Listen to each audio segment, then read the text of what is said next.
Este es el debate más importante que nace del seno de la Asamblea Nacional durante este periodo legislativo. ¿Y por qué es el debate y el proyecto de ley más importante que va a aprobar la Asamblea Nacional en este periodo legislativo? Porque precisamente se trata de una reforma a la legislación penal que trata temas importantes como darle herramientas a los operadores de justicia, a jueces y fiscales, para que puedan sancionar con claridad y con mano dura esta embestida del crimen organizado y de la delincuencia común que estamos viviendo y afrontando como país. Esta bancada, la bancada del Partido Social Cristiano, la bancada de las 6 y aliados, por más de 30 años, de manera frontal y vehemente, siempre ha combatido a la delincuencia. Y hemos sido quienes hemos impulsado reformas catalogadas como duras, pero que hoy son necesarias. Y por eso, cuando iniciamos este periodo legislativo, claramente en la sesión inaugural dejamos establecido que una de nuestras prioridades, mediante la reforma penal, era devolverle la tranquilidad y la paz a las familias ecuatorianas. Y hoy sí estamos conociendo un proyecto que propone 86 cambios en el Código Integral Penal, que compiló 43 proyectos de reforma, señor presidente, y necesariamente este debe y tiene que ser un debate técnico y jurídico. No puede ser un debate acalorado nuevamente de los justos en contra de los injustos, de las víctimas con los nuevos victimarios. El odio no puede ser parte de esta discusión, no solo porque el país nos está observando. El país merece respeto y merece una reforma penal rápida y de altura. Y señor presidente y señores asambleístas, qué bien que existan preguntas en una consulta popular que tienen que ver con la temática penal, pero esta asamblea tiene la obligación de hoy votar y darle al país una respuesta y darle reformas que sirvan para combatir a la delincuencia. ¿Y por qué nos encontramos acá? Sin duda alguna, porque tenemos problemas también en el sistema de administración de justicia. Y voy a pasar brevemente, señor presidente, a reseñar lo que consideramos las reformas importantes. Dije que tenemos 86 reformas, pero las reformas importantes, y que es la posición que esta bancada ha defendido y que consta en el informe. Primero, en tipos penales que hoy a la sociedad nos tiene de rodillas y alarmados, como el sicariato, como el secuestro extorsivo, como la mal llamada vacuna, como el femicidio, se han revisado las penas y en su gran mayoría han sido incrementadas o en 1/3 o hasta en un 50% más, intentando hacer un ejercicio, claro está, desde la Comisión de Responsabilidad y de Proporcionalidad. Así también esta reforma en lo de fondo, y ojo, y hay que escucharlo detenidamente porque me preocupa quienes están defendiendo los derechos de manera equivocada de los privados de libertad. Esta reforma no restringe derechos de los privados de libertad. Esta reforma, con total fundamento, lo que está haciendo es en determinados delitos a los que me acabé de referir, limitar el acceso a beneficios penitenciarios. Es decir, que quienes hoy, con la norma vigente en el Código Orgánico Integral Penal, cumpliendo el 60% de la pena, eso se llama régimen semiabierto, o el 80% de la pena, y recibiendo certificados truchos del SNAI que se prestan más bien para una condecoración para el PPL, recuperan su libertad.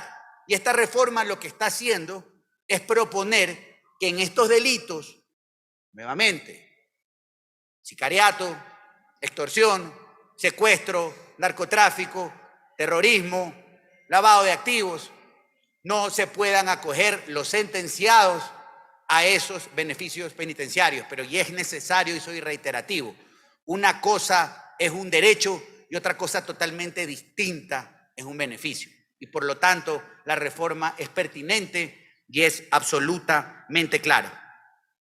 Durante el día de ayer y el día de hoy también se han tergiversado conceptos que son necesarios y que son parte de esta reforma. Esta reforma busca también resolver vacíos que hoy son parte del Código Orgánico Integral Penal y que sí se prestan para violar derechos y atropellar los derechos de las partes procesales.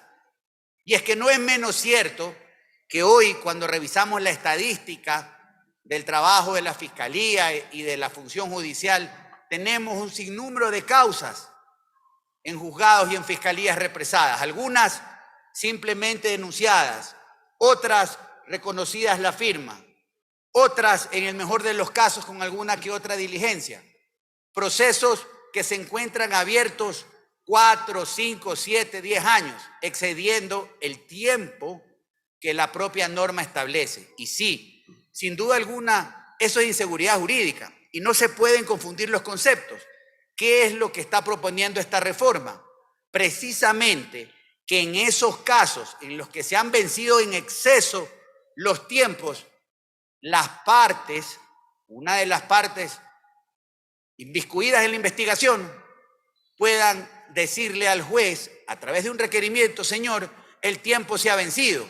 Y con esto, el juez obviamente tiene que cumplir el procedimiento que establece el Código Orgánico Integral Penal, que es correr traslado a la contraparte, entiéndase también a la Fiscalía General del Estado como titular de la acción pública, para que se pronuncie y en ese momento se resuelva. O se acaba la situación del limbo y de la inseguridad jurídica, o se procede con el procesamiento. Pero no podemos permitir que el cuco de la confusión pretenda atropellar y cuestionar y dañar esta reforma penal que, diría yo, en un 90% es bastante buena. Ya me voy a referir a las incongruencias y a los temas que tienen que necesariamente ser excluidos del informe para poder proceder a votarlo y darle al país una herramienta que sirva para combatir también a la delincuencia.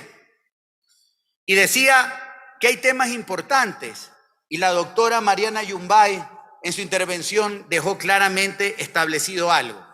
Señores, y cuando tenemos una reforma hay que leer pues la Constitución. Desde el año 2008, desde la Constitución del 2000, el pluralismo jurídico en el Ecuador es una realidad. ¿Y qué quiere decir o qué implica el pluralismo jurídico? Que es posible que coexistan dos sistemas de administración de justicia: el reservado para los pueblos y nacionalidades indígenas y el sistema ordinario, y que las decisiones que se tomen por las autoridades de justicia indígena tienen que ser respetadas precisamente por el carácter étnico, ancestral, en función de cómo las toman. Y esta reforma, dentro de los temas propositivos, lo que está haciendo es precisamente no solo acoger aquello que dice la Constitución, no es nada nuevo, simplemente darle forma. Y he escuchado con preocupación algunas voces contrarias a aquello. Primero sería desconocer la plurinacionalidad, sería desconocer el pluralismo jurídico y sería desconocer la Constitución. Y en cuanto a los temas que deben cambiarse, señora presidenta encargada de presidir esta sesión, y que, señor presidente de la comisión, me permito plantearlo desde ya para que usted lo valore y lo acoja como parte de la moción y poder votar, es que tenemos que separar lo siguiente. Les decía que hay incongruencias. Primero, es un despropósito totalmente el levantar bajo cualquier concepto la reserva de la investigación previa. ¿Por qué? Porque primero que estaríamos desde lo fáctico tal vez entorpeciendo o atropellando el trabajo de las unidades de inteligencia y luego el trabajo investigativo que lleva adelante la Fiscalía General del Estado. Por eso, desde que está en vigencia el sistema penal acusatorio en el año 2000 y desde el 2014 que está en vigencia este COIP, claramente se ha mantenido la necesidad de la reserva de la investigación previa, que era indagación previa, que era investigación previa. Y de hecho, quien revela información, hoy en día está así, lean la norma. Quien revela información de una investigación comete un delito penal. Por lo tanto, no podemos legislar regresivamente y tocarlo, y ese tema, señor presidente, tiene que ser excluido del informe. Segundo particular, la Constitución es absolutamente clara en cuanto a la seguridad jurídica. No podemos, no es posible, mediante la reforma de una ley ordinaria, ampliar el catálogo de los delitos imprescriptibles. Ojo, y también es importante entender algo aunque parezca básico. Una cosa es la imprescriptibilidad, es decir, la posibilidad de que en cualquier momento se pueda investigar un delito, y otra cosa totalmente distinta es que abierta una investigación, por el pasar de los tiempos y en el infinito, se quede abierta una investigación. Eso sí se presta para atropellar derechos. Entonces, regresando al punto, no podemos ampliar, por más justo que nos parezca, el catálogo de delitos imprescriptibles. Simplemente, eso necesariamente tiene que ser excluido del informe, porque si no lo hace la Asamblea Nacional, no solo que estaría actuando contra ley expresa, sino que en un posterior control de constitucionalidad, ante una eventual acción de inconstitucionalidad, la Corte de cajón lo va a sacar, porque hay dictámenes y pronunciamientos abundantes en este sentido. Y tercero, lo que ha generado la controversia el día de hoy, y me refiero a la nueva causal del recurso de revisión. Y es que aquí es importante detenerse, y la posición del partido es clara. Nosotros no vamos a votar por aquello y no estamos de acuerdo con aquello, y voy a explicar por qué. Y el tema es sencillo. Primero, porque votar como se lo está proponiendo, compañeros legisladores, sería atropellar la esencia de la figura de la revisión excepcional. ¿Y por qué digo que sería atropellar la esencia de esta figura? Primero, porque este es el único recurso en materia penal que procede sobre una sentencia en firme. Primera cosa.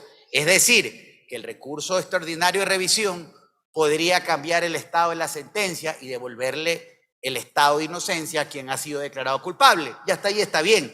Y hoy el código es claro.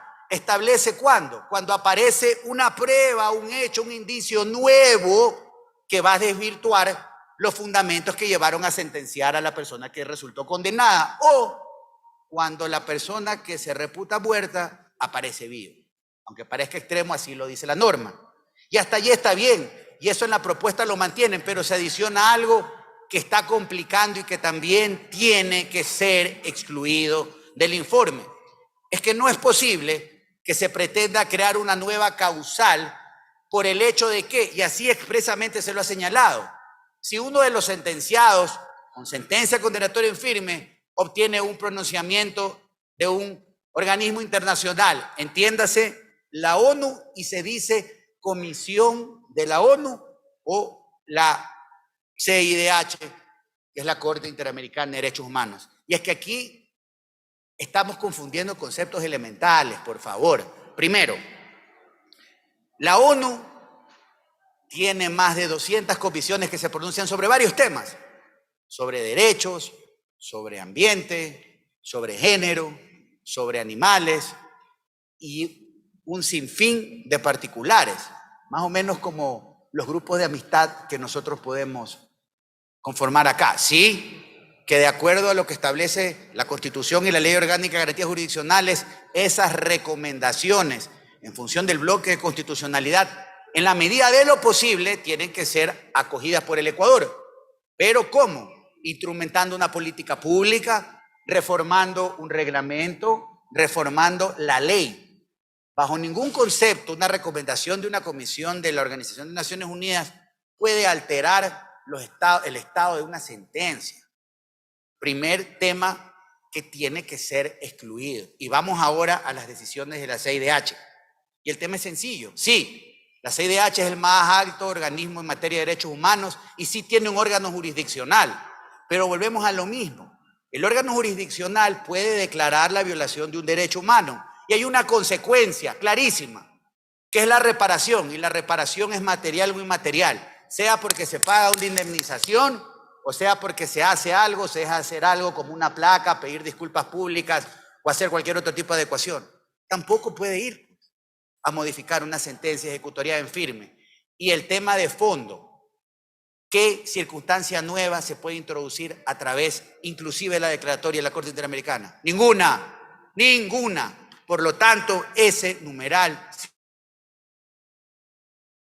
que es un despropósito, atropella la naturaleza de nuestro sistema procesal penal y desconocería la naturaleza del recurso extraordinario de revisión. Así es que, en ese sentido, creo que es necesario, y voy a terminar, presidente, con dos temas. Y ya que nos estamos diciendo los temas con claridad y con respeto, esta Asamblea tiene dos temas pendientes y que faltaron en esta reforma. Primero, y lo propuse y no fue acogido, si queremos con contundencia investir a la delincuencia, tenemos que penalizar que el pertenecer a un grupo de delincuencia organizada, como los ya declarados como terroristas, sea un delito. Y eso tenemos que hacerlo. Y a mi juicio necesitamos un segundo capítulo de reforma penal. Y una discusión que hay que llevarla con responsabilidad y con altura, y se está en la comisión pertinente tramitando un código, es que este Parlamento no le puede dar la espalda y afrontar la discusión de la responsabilidad penal de los adolescentes infractores. Tenemos que asumirlo y hay que hacerlo, sí, sin violentar derechos, tal vez entre 16 y 18 años, pero eso no puede quedar guardado en el archivo o en el portafolio. Hay que agradecer y reconocer a todos quienes participaron en este proyecto, porque muchos de los que hoy se quejan llevaron expertos a la comisión. Participaron todas las funciones del Estado en este proyecto de construcción y más allá de las diferencias a las que me he expresado, debo reconocer el trabajo del presidente Cedeño y de la comisión. 8 semanas dedicadas a darle al país una reforma penal que debe sacar lo malo y dejar lo bueno. Y finalmente, como lo decía, quiero que se considere, y lo voy a hacer por escrito y elevar a moción, y si el proponente así también lo asume, que se divida la votación en 2 bloques. En uno que contenga todo aquello sobre lo cual me he referido, que es lo bueno. El endurecimiento de penas, la revisión de los tipos penales, los nuevos tipos penales, la eliminación de los beneficios penitenciarios, en un bloque de votación. Y que se excluya y se vote por separado las incongruencias como la imprescriptibilidad de delitos, como la eliminación de la reserva de la información y como las causales establecidas para el recurso extraordinario de revisión. Es necesario hacerlo. Hoy tenemos que llevar adelante esta reforma y no será suficiente, y con esto termino y disculpen el tiempo, compañeros legisladores, pero era necesario. Ninguna reforma va a servir si lo siguiente no es revisar la legislación sobre la cual trabaja la función judicial.